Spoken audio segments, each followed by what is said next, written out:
మీకు విషయం తెలుసా? లాస్ట్ ఇయర్తో పోలిస్తే ఈ ఇయర్ బంగారం కొనుగోళ్లు తగ్గాయంట.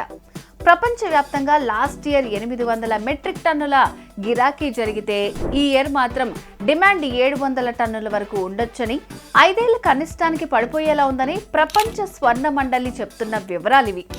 కారణం ఏంటంటే గోల్డ్ రేట్స్ పెరగడంతో డిమాండ్ తగ్గిందని చెప్తున్నారు. ఇదే టైంలో తాకట్టు బంగారం విడిపించుకోవడానికి జనాలు ఎక్కువ మొగ్గు చూపుతున్నారని తెలిసింది. ఎందుకంటే అలా విడిపించి అమ్ముకుంటే ఎక్కువ లాభాలు వస్తాయని, ఉన్న అప్పులు అవసరాలు తీరుతాయని ఇలా చేస్తున్నారట. మరి మీరు కూడా తాకట్టు బంగారాన్ని విడిపించుకోవాలనుకుంటే వెంటనే శర్మ గోల్డ్ కంపెనీ వారికి కాల్ చేయండి. మీ బంగారాన్ని విడిపించి ఆ రోజు ఆన్లైన్ ధరకే కొనుగోలు చేస్తారు. అప్పుడు మీకు మంచి లాభాలు వస్తాయి. ఈరోజు బంగారం ధర 1,14,100 ఉంది. ఇలాంటి గోల్డెన్ ఆపర్చునిటీని అస్సలు మిస్ చేసుకోవద్దు. మీ తాకట్టు బంగారాన్ని విడిపించుకోవాలనుకుంటే శర్మ గోల్డ్ నెంబర్కి కాల్ చేయండి.